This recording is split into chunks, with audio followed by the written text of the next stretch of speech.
In 2019, something unexpected happened. That was when an Englishman living in Florida decided to return something that scientists and historians had assumed was gone forever, an actual piece of Stonehenge. Everyone knows Stonehenge, right? The ancient ring of standing stones, and a few that have fallen over the millennia, almost serve as a mascot for a long-forgotten time. And because of that, people have been studying the place for centuries, looking for answers, trying to put the puzzle back together, a game that's made harder when some of the pieces are missing.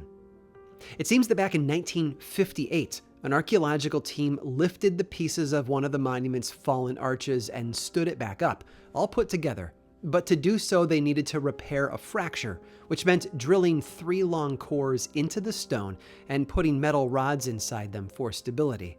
And those cores, well, they went missing. And for 60 long years, everyone had assumed that they were lost forever.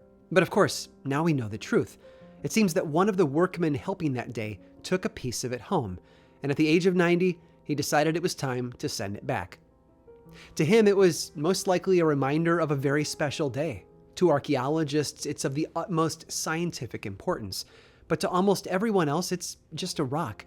And it's a perfect example of how we, as humans, can place meaning and value on something benign and ordinary. Some people have a lucky penny. Perhaps you wear a necklace handed down over the generations, or maybe you just have a shelf in your room where you keep small reminders of happy moments or better days. All of them have meaning, and all of them have power.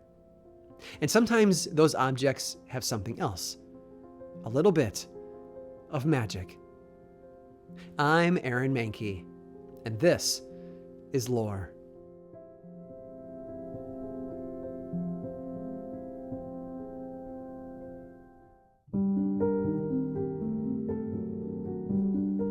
Sometimes we need to start with a textbook definition of something and then work our way out from there. And for that, I'll lean on Gerald Brousseau Gardner, who spelled out exactly what a talisman was back in the 1942 issue of Folklore. Objects specifically made or assumed naturally to possess certain powers to avert danger, to protect against disease, to guard against supernatural influences for evil, such as witchcraft, and to generally bring luck to the owner. Call it a talisman, call it a good luck charm, call it whatever you want, but I think all of us innately understand what these objects are supposed to be. In the world of folklore studies, they employ something called apotropaic magic, meaning they ward off bad things. And at least most of the time, they're small enough to fit in your pocket. Now, right about now, most of you are probably picturing the most famous talisman of all, the rabbit's foot. Oddly enough, though, that's one of the examples we understand the least. No one is sure about the why of their origin, and we're not even sure how long they've been in use. All we know is that some of the first records about them come from the 1580s and connect rabbit's feet to arthritis relief. Over the centuries, their use has spread geographically and become more generalized. Today, they are about as ubiquitous as an object can become, which makes me wonder if the magic still holds up. Next in line, as far as recognizability goes, is probably the horseshoe. The basic legend is that an iron horseshoe hung over the door of your home was supposed to keep evil out and keep bad luck out. One explanation might be connected to the belief that fairy folk are repelled by iron. And there's also the legend about St. Dunstan in 969 AD actually nailing a horseshoe onto one of the devil's hooves, making the big old baddie rather afraid of them after that. Whatever their meaning, the practice of placing them above a doorway has gone on for centuries. Only slightly less common are objects known as worry dolls. Historians believe they originated among the indigenous people of Guatemala and tend to be small, 4-inch tall wooden figures wrapped in strips of colorful fabric and yarn. For a long time, they were used by people as a way of warding off anxiety and fear. You could whisper your worries to the doll and then place it under your pillow, giving you a better chance at resting peacefully. Today, though, a version of these worry dolls can be seen in child psychology, where dolls are used in therapy as a safe listener for children. A bit of old folklore finding new life in a surprising way. Also from Central America, there are charms known as milagros, little votive offerings typically made from metal, bone, or wax. Each of the various shapes had their own meaning, sometimes obvious and sometimes not, but the basic idea was that the charm would be blessed by a spiritual leader and then carried in a person's pocket to ward off a specific kind of evil or danger. In New Orleans and other homes to the practice of voodoo or vodou, there are charms known as gris-gris bags. That's their most common name, but I want to mention that there are a lot more. Mojo bag, mojo hand, conjure hand, lucky hand, trick bag, root bag, conjure bag, and even, in at least one reference that my team could find, Gregory, which, is a bit unusual. The tradition is believed to have originated in Africa and is very simple in concept: a small bag made of leather or cloth containing all sorts of magical items within. The list of ingredients varies, but they also look very similar to a lot of other magical objects around the world, like witch bottles and ancient Greek curses. They contain rocks, herbs, human fingernails and hair, feathers and other animal parts, and even coins and papers with writing on them. And one last charm to briefly mention is an Ukrainian object known as the pisanka.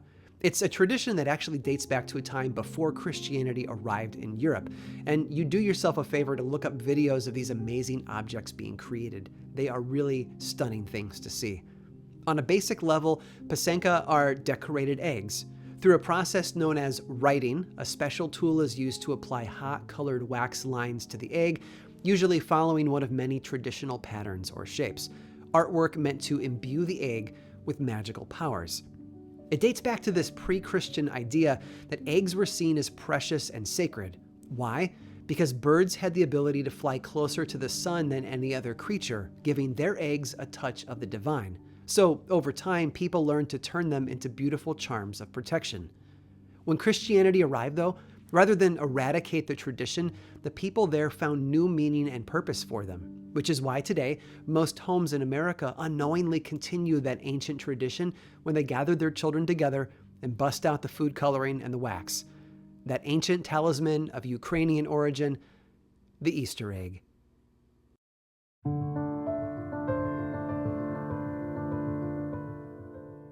As I mentioned earlier, talismans and charms were usually about protection from a threat.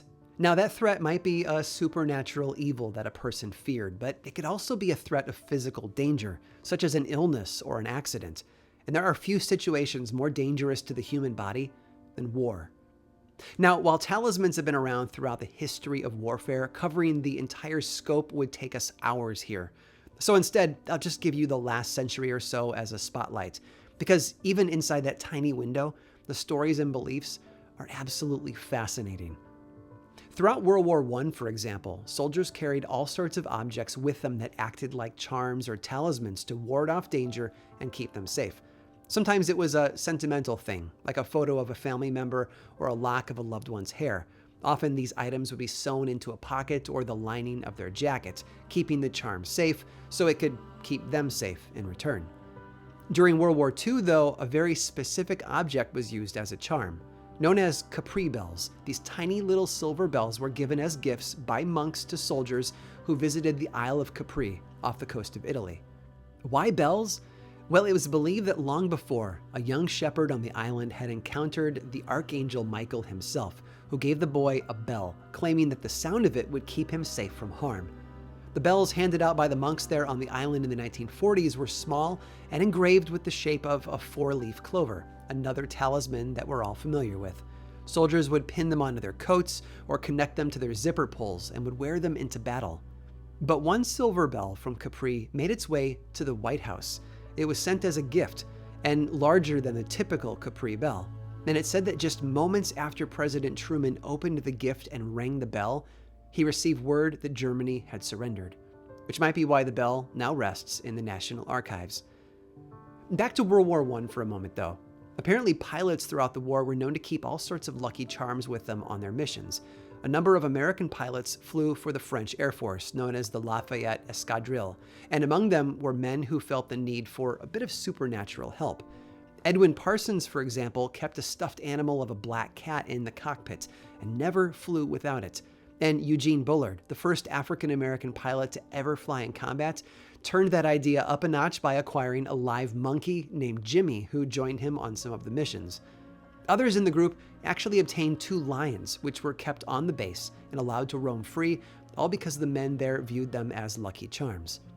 And one last story. During World War I, Allied soldiers began to obsess over a new kind of lucky charm that was supposed to offer them all the protection they needed. It was a pair of small dolls, a boy and a girl, and they were connected by a piece of yarn. And as long as that yarn remained unbroken, their power to protect was maintained. There are 2 legends about where these dolls came from. One story says that a brother and sister were rescued from a burned-down farm and adopted by Allied troops. The sister was said to have made the first pair of dolls and named them after herself and her brother. After that, they were copied and then spread around. Another story claims, though, that the original dolls came from a dress shop handcrafted by a well-known seamstress who named them after a pair of refugees. Either way, no respectable soldier would be caught without them. One article from 1918 says it all. Curious little mascots they are that have taken Paris by storm, but their charm is not to be purchased. Until you have been presented with them, you have not their sweet protection. And if you have one without the other, the charm is broken.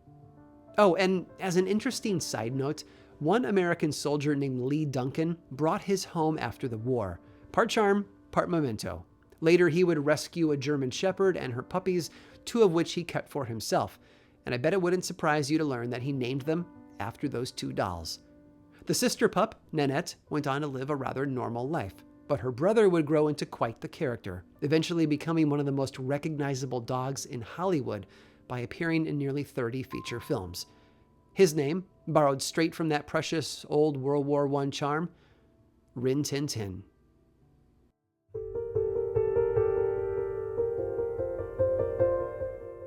Donald wanted nothing more than to fight for his country, so much so that he was counting the days to the end of his time in high school so that he could enlist and help out. And finally, that day arrived. His test involved both written and physical portions, and sadly, while he passed the written exam with flying colors, he was stopped short by flat feet. His dream of serving, if you'll pardon the pun, had been shot down.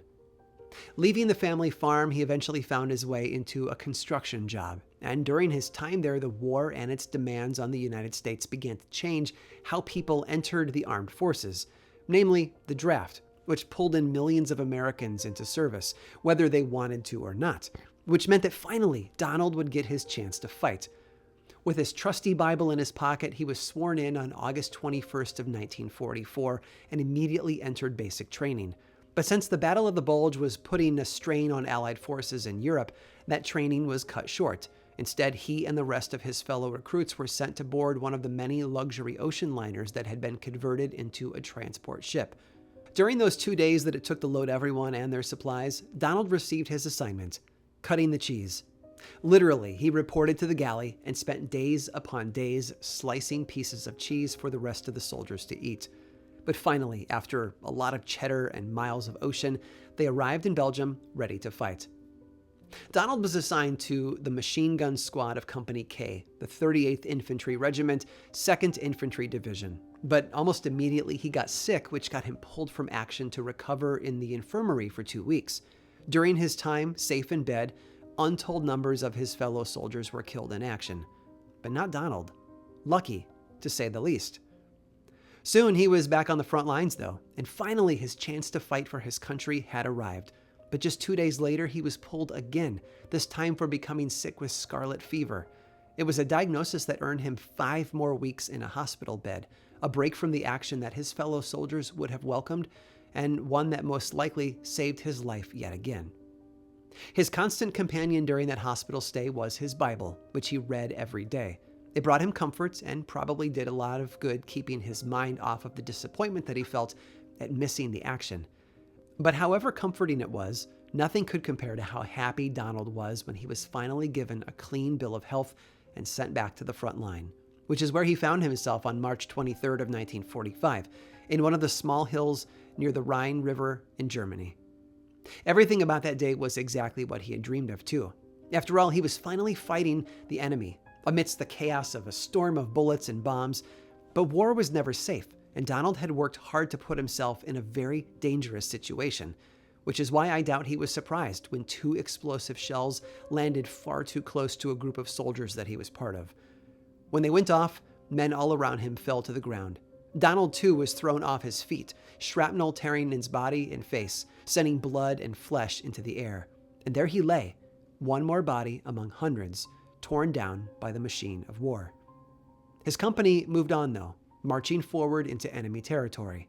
They fought hard, lost more of their friends, and eventually stopped for the night. And that's when a shape stumbled into camp. It was Donald, and he was alive. Yes, his body was covered in bloody wounds, including a number of vicious cuts on his face.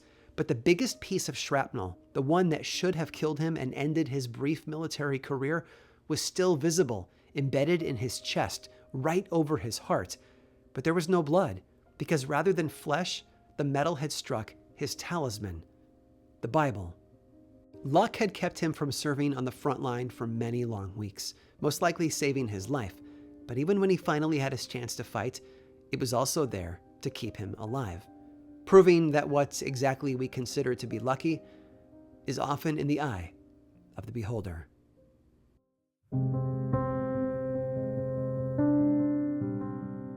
If reading through the history of talismans has taught me anything, it's just how resilient the belief and practice has always been. From the ancient world to modern times, there have always been people who have allowed charms and objects into their lives that radiate a bit of positivity. Just last week, as luck would have it, I struck on a perfect example in my own life. Now, please remember that I'm usually seated here at my desk. In fact, my job requires a lot of sitting.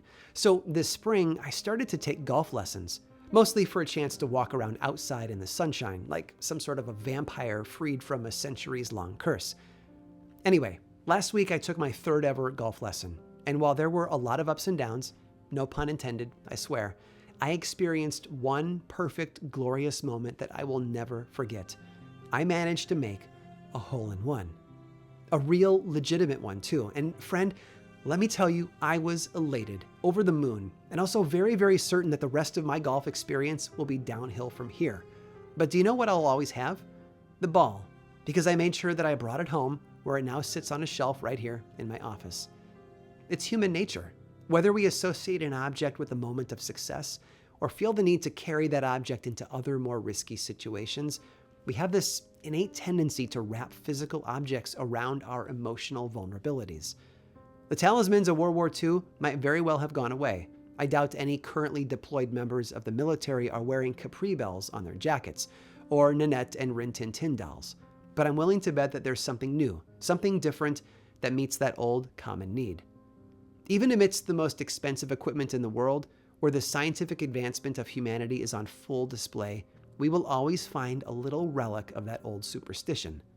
Why? Well, researchers believe the reason is because they work. No, they don't have special powers, but they do give us confidence to take risks, to do more, and to rise above. Because in the end, what talismans and good luck charms offer isn't magic or some supernatural aura of protection. It's hope.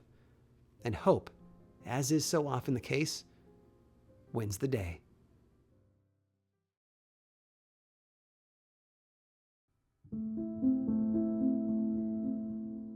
When the Bismarck went down, Sam was there. The Bismarck, if you didn't already know, was the pride and joy of the German Navy. Launched in February of 1939, it was the largest battleship the country had ever produced, along with its twin, the Tirpitz. It was over 240 meters long and weighed in at nearly 42,000 tons, never mind the firepower that it had on board. And that was all bad news for the Allies as World War II got underway, especially up in the North Atlantic, where the battleship was stationed in an attempt to stop Allied naval and supply activities. And that's what it was doing, along with its crew of 2,200 sailors, when it encountered the British Royal Navy on May 26th of 1941. The battle that ensued took a couple of days, but in the end, the Bismarck sank, taking all but 5% of the lives on board. The 115 or so survivors were picked up by a British ship called the HMS Cossack, and it was during that search that they also located something else, a cat, floating on top of a board. The black and white feline was brought on board and dried off and named Oscar, after the letter O, which, according to the International Code for Signals, represents man overboard. Whether or not the cat was a Nazi sympathizer remains unclear, but it didn't seem to mind having a safe, dry place to call home. Now, that was May of 1941. 5 months later, though, the Cossack, now in the Mediterranean near Gibraltar, was struck by a German submarine, blowing off the entire front section of the ship. Sadly, somewhere around 150 crewmen perished as it sank, but one life that was not lost was the cat. It was another British ship, the HMS Legion, that rescued the survivors, including Oscar. But the cat was soon moved to the British aircraft carrier HMS Ark Royal. Of course, no one on board knew what to call the animal, so they settled on a new name, Sam. Actually, the full name that they gave him was a lot more descriptive. They called him Unsinkable Sam. Never mind the fact that he was only thought of as unsinkable because every ship that he'd been on had, in fact, sunk. And never mind the common superstition regarding how bad it was to bring on a black cat to a ship. These sailors apparently felt confident that they would win in a contest with fate. But oh, how wrong they were. On November 14th of 1941, just 3 weeks after Unsinkable Sam's arrival, the Ark Royal was struck by a torpedo. The good news this time is that the aircraft carrier sank so slowly that all but one of the crew members managed to make it off alive, including Sam, who, if the stories are true, was reportedly a bit angry over the whole ordeal, but otherwise uninjured. Thankfully, Unsinkable Sam's military career ended with that final rescue. It's said that he lived out the rest of his days at a home for retired sailors and passed away sometime in 1955. As far as I can tell, there were no ships involved in his final moments. Now, the story of Unsinkable Sam has lived on over the years, although it's not as clear as one might expect. For starters, there are a lot of photos passed around online that claim to show Sam in the prime of life. The trouble is, many of them are actually pictures of other naval cats. In one, you can actually zoom into the cat's collar and see the name of an entirely different vessel, the HMS Amethyst, a ship Sam was never rumored to call home. Unsinkable Sam is one of many seafaring cats that have been recorded and talked about over the years. But whether he was entirely legend, wholly legitimate, or something in between, I think we can all agree what truly matters most in his story. In order for someone to be considered so lucky, sometimes everyone else around them has to do a bit of suffering.